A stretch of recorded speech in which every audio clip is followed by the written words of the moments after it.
Hi everyone, Matt Burney or Dan Illman taking a look at one of the co-featured events on Pennsylvania Derby at Parx on Saturday afternoon. It was the Grade 1 Cotillion for 3-year-old fillies going a mile and a 16th. We had the return of the Kentucky Oaks winner, the Acorn winner, the Coaching Club American Oaks winner, and Abel Tasman and Bob Baffert. Mike Smith, just a lethal combination. She was a heavy favorite in here. We thought she was going to be. As they break from the gate, you're going to see something quite similar to what we saw up at Saratoga with Abel Tasman.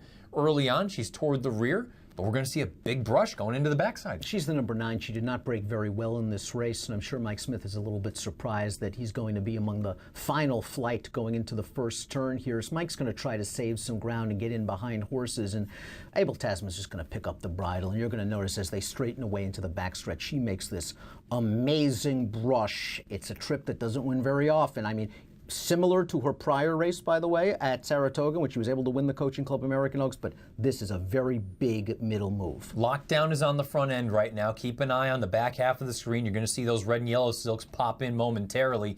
Just outside of Lockdown is It Is Well, horse that set the fractions in the Alabama. She ended up fading a little bit. Meanwhile, down on the inside, here is the major move in the middle from Abel Tasman. And I don't think Smith wanted to do this. I just think she took her there. She's pulling, she's pulling, she's pulling, and Mike's like, I don't want to fight her and choke her back at the back of the pack. She won with this similar trip in the Coaching Club American Oaks. Maybe we can do it again. But now Lockdown is engaged. They are racing with about 3 furlongs from home. You got to give It Is Well and Drayden Van Dyke credit. He did not panic when he saw Abel Tasman get to the inside. He stays in a really nice spot, and he uses this horse's great stamina in the stretch to wear down these embattled leaders. You see the 3/4 time in 11-1. Now they're all out, and they're all going for home. It Is Well on the far outside. Abel Tasman down on the inside. Lockdown between horses. Mopetism trying to get involved late on.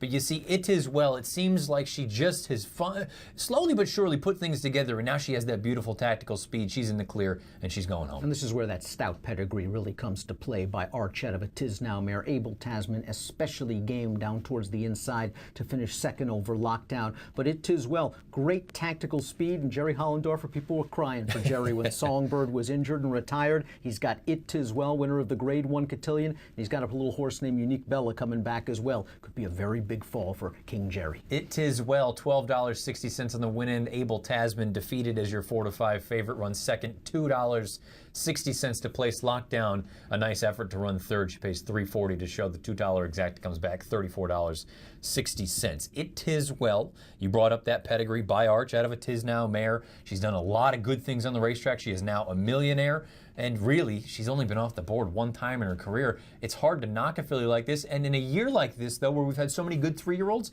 I feel like she gets a little bit overlooked. No, she is very underrated. There's no doubt about it. Abel Tasman, of course, all the accolades for her wins in major Grade 1 stakes races, the definitive races of the division. But It Is Well, just handled very well by Hollendorfer. And she showed in her prior start when she was the pace-setting third, I believe it was, in the Alabama, that she is in very good form. She obviously runs well with a target. Now, we have to talk about a couple of different things, mainly as we get into the whole Abel Tasman situation. Many people thought the inside on the main track at Parx on Saturday was not where you wanted to be.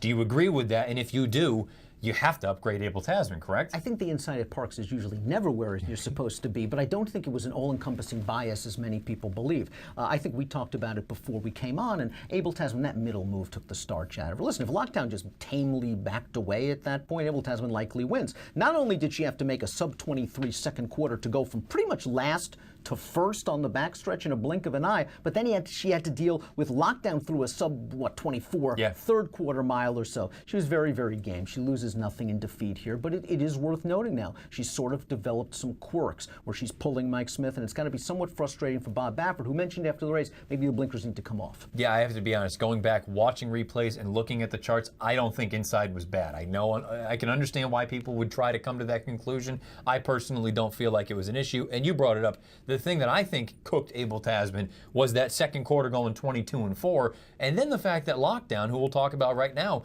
she was a tough cookie on the front end too. She didn't crack, and I think if she had kind of wilted a little bit sooner, maybe Abel Tasman's still able to prevail. Agreed. In the previous race, Abel Tasman, the Coaching Club American Oaks, where she made sort of a wide brushing move on the backstretch to make the front. At that point, I think Mike Smith was a little bit concerned, but he was outside, and he was able to force a late down towards the rail and race ride towards the end of that race. I think that helped Abel Tasman. You could argue that Abel Tasman, if she was inside in the Coaching Club, might have lost to a very good filly in a late. This sort of run usually doesn't result in victory. She was given a lot of credit, and deservedly so, for her win in the Coaching Club American Oaks, but it's not going to lead to many Grade 1 wins. You've got to be patient. Whether or not she belongs, did Lockdown earn a spot in the Breeders' Cup Distaff? No. No. I think Lockdown needed to win this race against 3-year-olds. I think she's hinted at potential. Yeah. I thought in her prior start, the Alabama, a race where she was coming off a little bit of a layoff, she was coming with 5 bullet workouts. I thought she was going to be on the lead as she was here. For some reason that day, she was nowhere near the lead, and she finished an even 6th. Here, they rode her correctly. She was able to make the front. Luis Saez had to be the most disappointed person in the world because after the first quarter mile, he was thrilled. Then Abel Tasman emerges down towards the inside. He's like, well, now I got a race. Yeah. She was very game in here. She was beaten 3 lengths, but facing older horses, as well as perhaps Abel Tasman again. Abel Tasman had a way worse trip than Lockdown, and Abel Tasman was still able to outfight her to the lane. Lockdown's good. There's room for her. There are races for her. I'm not sure it's the Breeders' Cup. We obviously know the top 3 and what they've accomplished and what they've done on the racetrack. When you get down to the 7th place finisher, Salty, what do you do with Salty? Because at this point, and I don't mean this as a knock, but she is much more sizzle than steak at this point. She's done some good things. There are 2 ways I think you could look at Salty. I think one, we could say she has done a lot of racing this year. Sure. And in her prior start, the Alabama, she ran okay. Her prior start, the Coaching Club American Oaks, was just a horrible trip where she missed the break by about 5 lengths and then came 5 wide on the turn. Not going to win. She ran very, very well. And maybe this race is sort of a sign she's done a lot of racing. She needs a break.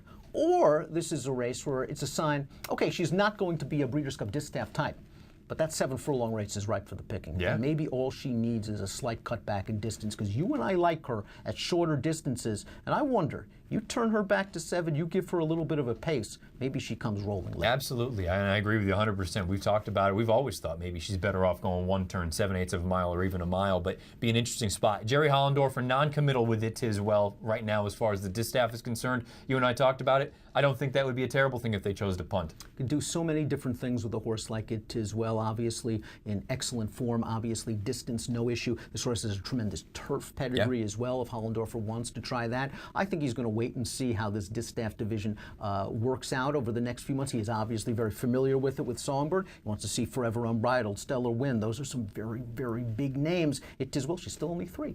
One of the more underrated horses here in the 2017 year is It Is Well. She gets a Grade 1 under her belt in the Cotillion. She wins with a 98 buyer.